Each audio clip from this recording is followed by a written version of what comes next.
Never in the history of Andhra Pradesh, probably never in the history of this country, probably, we have ever witnessed such a situation where you actually have a situation where if somebody were to visit a temple, people have been barred from visiting temple. These are the notices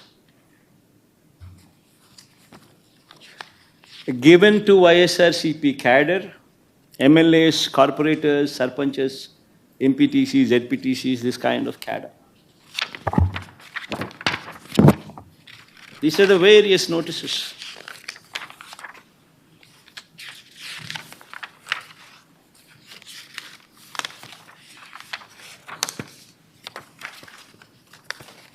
Coming out from various districts. And you know what these notices say? They say, even though they are in Telugu, I would translate them into English for better understanding. The notices say that the ex-Chief Minister Y.S. Jagan Mohan Reddy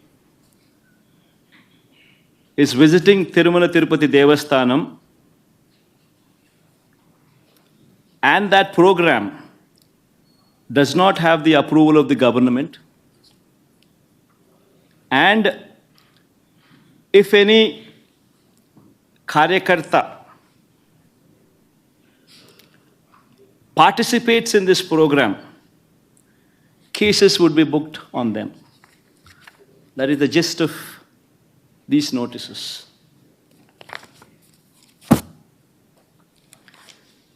And such kind of notices were given to the Ysrcp cadre, MLAs, everybody, corporators, by cops.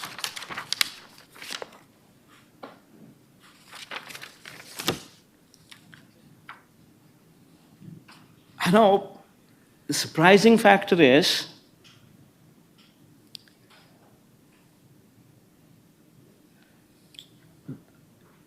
an ex-chief minister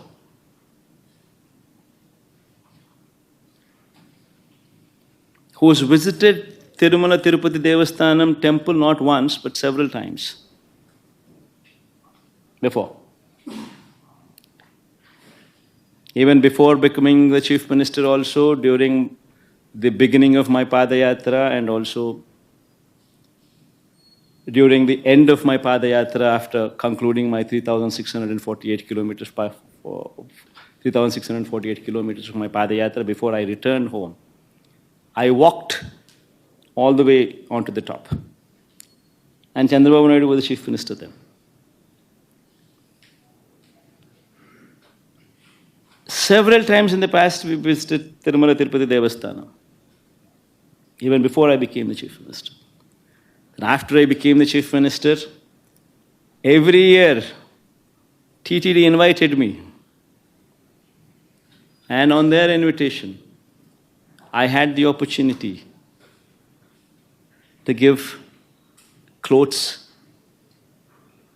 to Lord Venkateshwara Swami. Every year. And today, to divert the topic from the deeds that have been committed, from the faults that have been committed by Chandrababu Naidu, they have brought up another topic onto the forefront, barring people from entering the temple.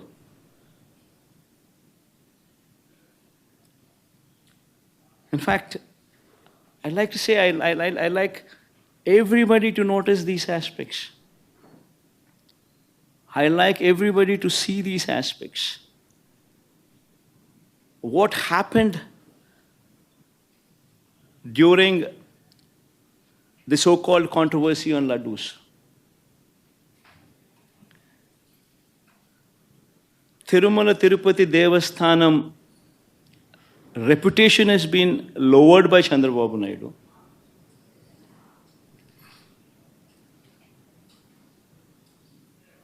The pride of our laddus was diminished by Chandrababu Naidu.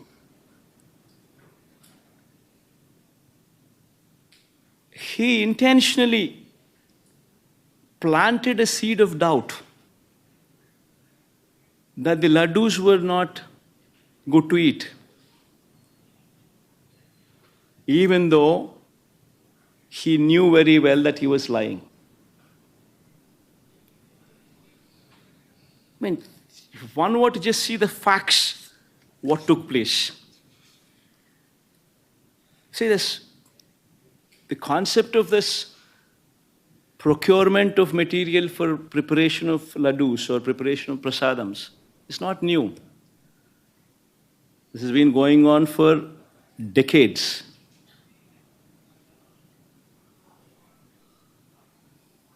Tirumala Tirupati Devasthanam board is a very pristine board.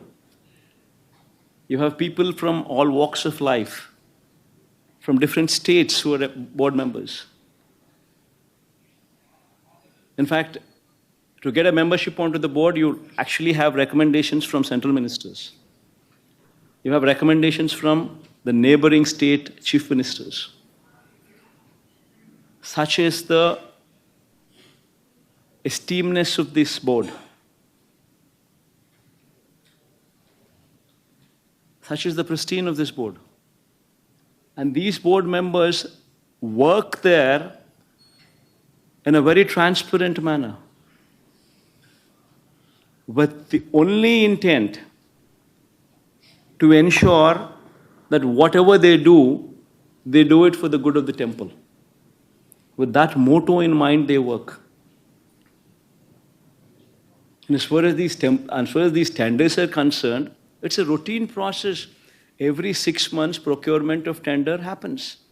Procurement of these materials to prepare the prasadams or laddus is a routine practice.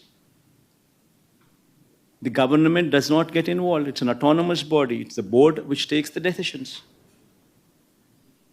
The conditions which are applicable for anybody to be participating in these tenders are also not new. They've been in existence also for decades. The quality of the material, what is asked for, is also been the same for decades. It's a routine process. And during the course of this routine process, which takes place every 6 months, e-tenders have been called for.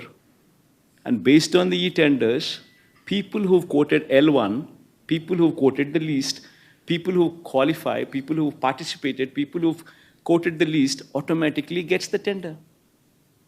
And that is approved by the board. This is the normal routine practice. And just not, the process doesn't just stop there. The process is that after they get the tender, it's not just one company alone who once again is going to be participating for the whole of it. The other participants also get 35% of the quota if they were to match the price. So all these people supply ghee and these kind of materials whatsoever are required every 6 months during this course of the tendering process. The process just doesn't stop there. The process is, after they are qualified and given the work order, these people are supposed to supply material, and every tanker that they bring in should be accompanied by NABL approved lab certificates, reiterating the quality of the material that they brought in. It doesn't once again just stop there that they bringing in a certificate which is approved by NABL. After the tanker reaches TTD, Tirumala Tirupati Devasthanam, accompanied with this certificate. After that, the TTD conducts 3 tests. They conduct 3 tests for every tanker. Even if one test were to fail out of the 3, the material is rejected. The tanker is not permitted to go ahead. Forget about the commodities being used in the preparation of laddus or prasadams. It is not even permitted to enter. It is rejected. This is a robust practice which is in existence for decades. Even during the regime of Chandrababu Naidu also, 14 times during 2014 to 19, 14 to 15 times tankers were rejected and sent back. And during our regime, during 2019 to 24 also, 18 times the tankers were rejected and sent back. In fact, this is something to be boasting about. That such is the robust practice which is in prevalence. That even if somebody were to do some mischief, the tanker is not even permitted to enter the premises. It is rejected even before it goes that far. That is the practice in Tirumala Tirupati Devasthanam. Such is the robustness of the testing practice which is prevalent there. And we should be boasting about such practices. Rather than that, rather than boasting, what did Chandrababu Naidu do? What did this Chief Minister do? I will just play 3 clippings. What happened during the course, one should understand. 10 days have been called. 10 days, the material was supplied. On June 12th, the first material which is reached Tirupati was on June 12th. June 12th, by then Chief Minister, who was the Chief Minister by then? June 4th itself, the results came out. June 12th, it was Chandrababu Naidu's regime which was in prevalent. And the first container, the first tanker came on June 12th. June 12th, 21st, 25th, July 4th, whatever the tankers have come, they all passed through the tests. Good for everybody. They passed through all the 3 tests and then they were permitted to go in. Then again on July 6th and July 12th,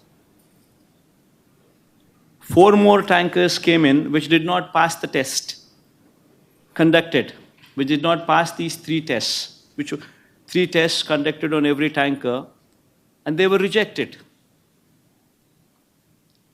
They were not permitted to go inside. While this is the reality of the case, that the material was not even consumed, it was sent back because they have failed the test. What did Chandrababu Naidu do?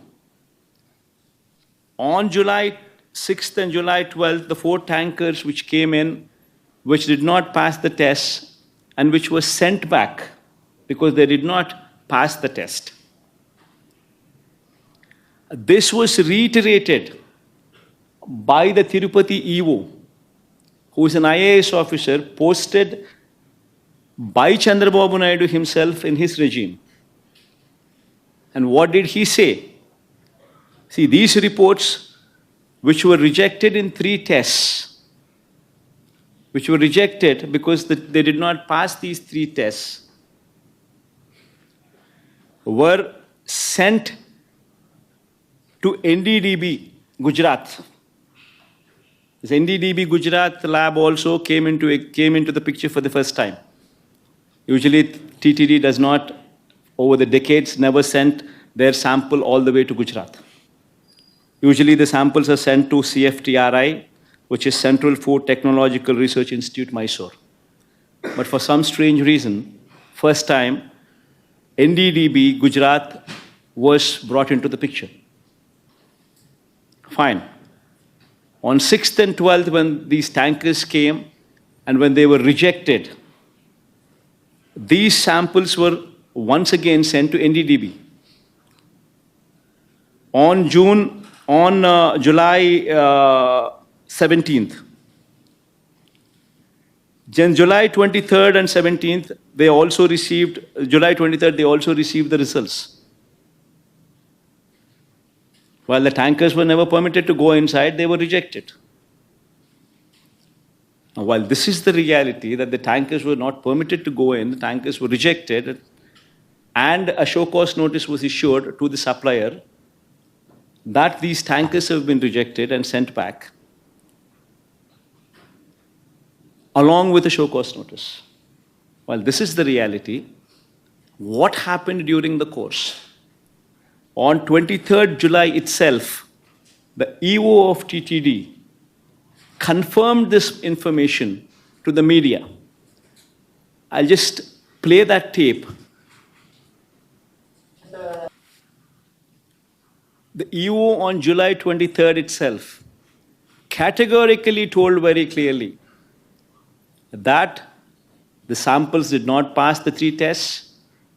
The samples were sent to NDDB, and these tankers were rejected.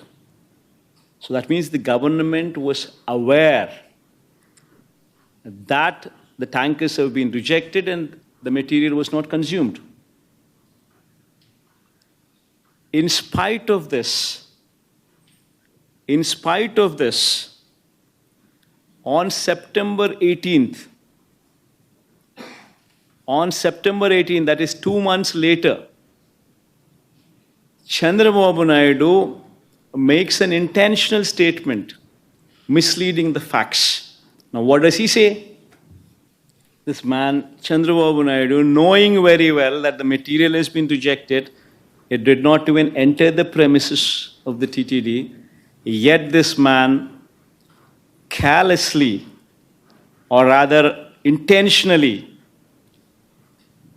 lies, spreads misinformation, says that this material was consumed and it had animal fat in it.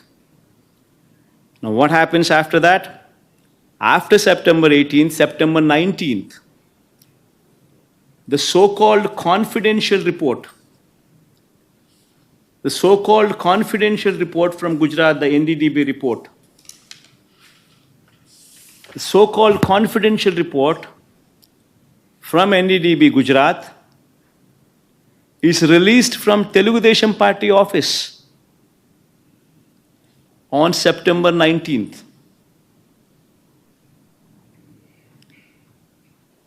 And even in that report, there is a disclaimer which clearly says that this report is not accurate.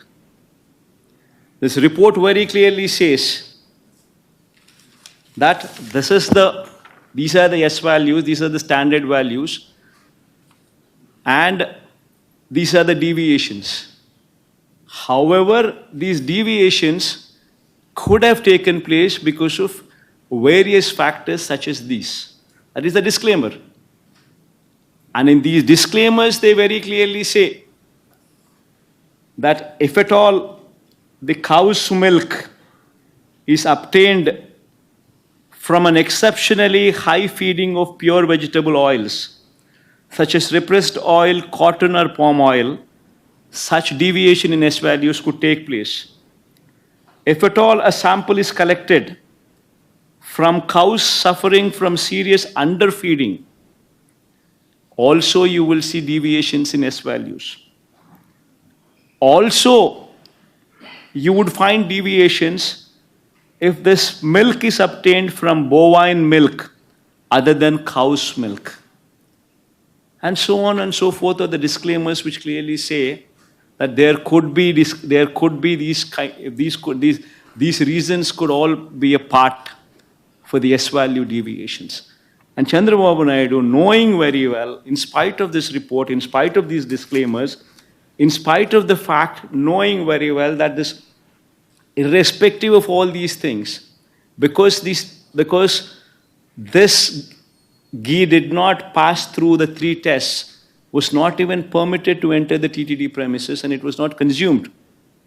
Knowing very well, yet September 18th he makes a statement intentionally lying, September 19th, his Telugu Desam Party office releases this so-called confidential data, so-called confidential report from Telugu Desam Party's office. Then on September 20th, the TTD EO, once again a government official IAS officer appointed by Chandrababu Naidu himself as TTD EO, once again addresses the press. And what does he say in that press? So the EO very categorically, once again on 20th, says that these tankers were rejected and sent away. And they were not used.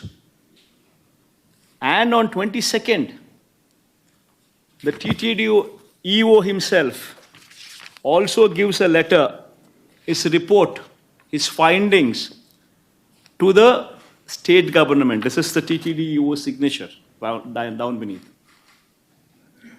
And in that report, what does he say? He says few important things. He says he was selected through e-tender, started supplying from 12th June. However, his 2 tankers on 6th July and 2 more tankers on 15th July were found to be of poor quality during physical verification. Accordingly, all the 4 samples were sent to NDDB lab, Anand, Gujarat, confidentially, I repeat this word confidentially for testing its quality. Confidentially. Then he further goes on to say, the adulterated cow ghee tanker supplied by the dairy was returned back and stopped further supplies. And a show cause notice was issued to them. So he once again reiterates his stand, reiterates and says the facts that these 4 tankers were rejected, they were not permitted to go inside, and they were not consumed. And yet, in spite of this, on September 22nd, once again, Chandrababu Naidu goes ahead and once again lies.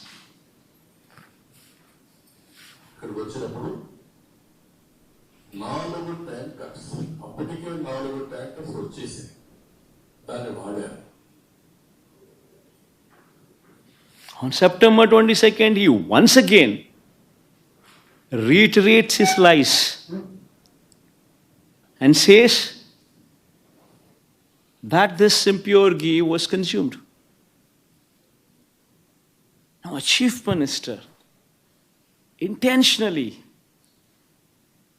deviates from facts, knowing very well that these are the facts, deviates from facts, intentionally lies. And how is it fair?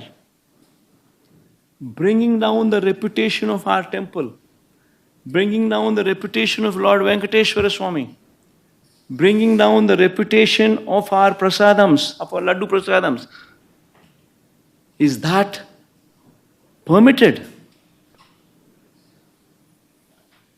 Is that permitted? I ask the so-called BJP party, which actually boasts themselves as representatives of Hindutva, as representatives of Hindu religion. I ask BJP one serious question. If you're sincere, if you're truly representatives of Hinduism, would you support this?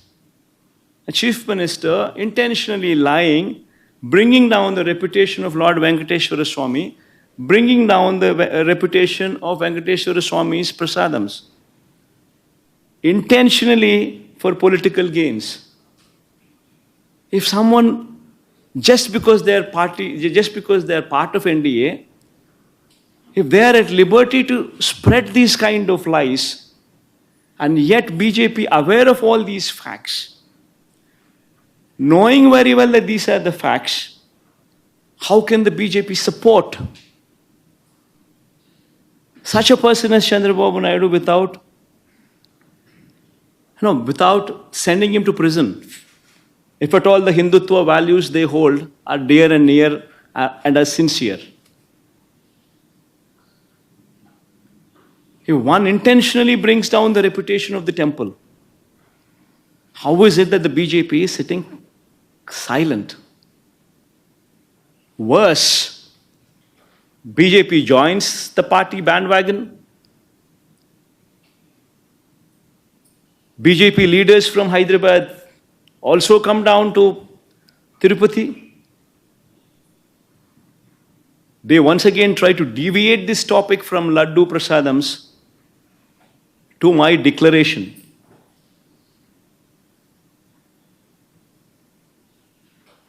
I seriously ask, all these people I ask, repeatedly these people say, what is my religion?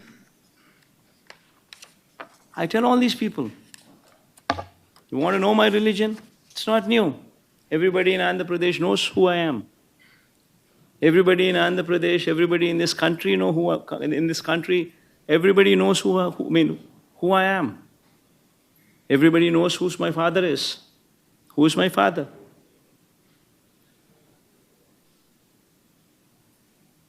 Everybody also knows how many times I've been to Tirumala Tirupati Devasthanam. My father gave, in every Brahmotsavalu, my father was blessed with the opportunity to present clothes to Lord Venkateshwara Swami, to the temple. 5 years in a row he was blessed with that opportunity. Even before I became the chief minister, several times I had visited Tirumala Tirupati Devasthanam. Even before I had started my Padayatra, I took Lord Venkateshwara Swami's blessings before I started my Padayatra also. And even after my Padayatra, the conclusion, I had actually walked all the way to the top of the mountain, taken his blessings before my Padayatra could conclude. And later I became the chief minister. And 5 years, every Brahmotsavalu, I was blessed with the opportunity to present the clothes. Why is it that my religion was not questioned then? Why is it that my declaration was not a question then? I accompanied the Prime Minister. I accompanied all these people. The President. I accompanied the Chief Justices. I accompanied the Prime Minister. Why was it not a question then? I ask one simple question to everybody. In fact, this is the Constitution of India. According to the preamble, India is a sovereign, socialist, secular, democratic republic. This is the Constitution. And I say, what kind of country are we living in? That a person visiting the temple needs to disclose his religion before he is permitted to enter the temple. What kind of secularism is this? What kind of a secular country are we living in? I ask everybody. And if somebody were to ask what my religion is, I once again reiterate to everybody. In between the four walls in my house, I read the Bible. But when I go out of the house, I am a Hindu, I am a Muslim, I am also a Sikh.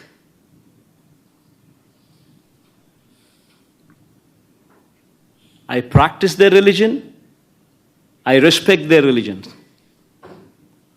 I am an Indian. Someone were to ask what my religion is, humanity is my religion. You want to have a declaration on that? Please go ahead and have that declaration as mine. Humanity is my religion. One should seriously start contemplating as to where they stand on secularism, what this country stands for. If someone like me, who was served as a chief minister,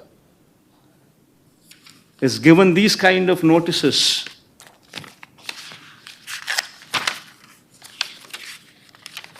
someone like me who's visited Tirupati not once, but at least 10 times before,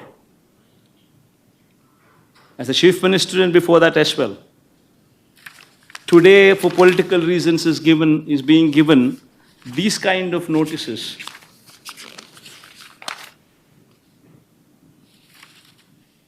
Barring somebody from entering the temple. Well, what about the poor? What about the Dalits? Can they enter these temples? What kind of a message are we sending? What is BJP doing about it? Is this what they stand for? Right in front of their eyes, glaring evidence of Chandrababu Naidu misusing his power,